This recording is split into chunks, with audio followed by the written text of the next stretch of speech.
होगा। लेकिन उसी बीच जब जगदीश उस चोर के आगे आया तो उस चोर ने मामले को रफा दफा करने के लिए जगदीश की हत्या कर दी। लेकिन इस बात को क्लियर करने के लिए जब पुलिस वालों ने वैशाली से बात की तब वैशाली ने ही पुलिस वालों को ये बताया कि 6 मार्च 2019 की शाम जब जगदीश अपनी ड्यूटी से अपने घर में वापस लौटता है तब वो घर पर सब्जी नहीं लेकर जाता है, जिसके चलते वैशाली को सब्जी लेने के लिए बाजार जाना पड़ता है। लेकिन कुछ समय के बाद जब वो अपने घर में वापस लौटती है तो वो ये देखती है कि घर का सारा सामान बिखरा पड़ा है और वहीं जगदीश जमीन पर बेसुध अवस्था में पड़ा हुआ है और इसी के चलते उसे यहाँ पर कुछ भी समझ नहीं आता है। तो वे तुरंत ही जगदीश के मामा को फोन करके इस बारे में सूचना दे देती है। वहीं पुलिस वैशाली की इस बातों को सुनने के बाद छानबीन करना लग जाती है। लेकिन यहाँ पर यह मामला जितना ज्यादा सीधा लग रहा था, यह मामला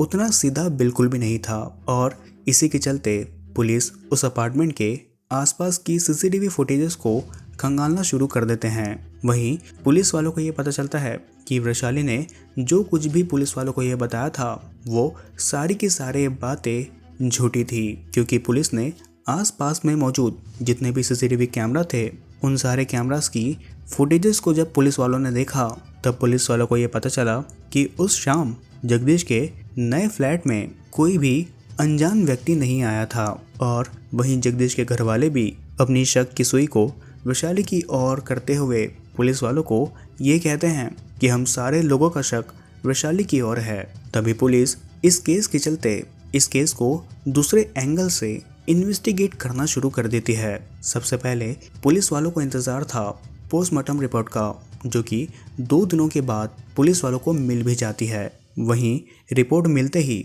पुलिस वालों के लिए ये केस पानी की तरह सॉल्व होना शुरू हो जाता है। दरअसल पोस्टमार्टम रिपोर्ट में जो पाया जाता है वो होता है कि जगदीश की गला घोट करके हत्या की गई थी, लेकिन गला घोटने से पहले उसे जहर भी दिया गया था। वहीं पुलिस अब यहीं पर समझ जाती है कि अगर कोई भी चोर अगर घर में चोरी करने के लिए आएगा तो वो घर में मौजूद व्यक्ति को पहले जहर तो नहीं देगा, वो सीधा ही उस आदमी की हत्या कर देगा और हत्या करके वो चोरी करने के बाद वो तुरंत ही घर से चला जाएगा। अब क्योंकि यहाँ पर जो जहर वाली बात थी वो पुलिस वालों को हजम नहीं हो रही थी, इसलिए पुलिस शक के आधार पर वैशाली ठाकरे को तुरंत ही अरेस्ट कर लेती है और उसे तुरंत ही पुलिस स्टेशन पर ले जाया जाता है, जहाँ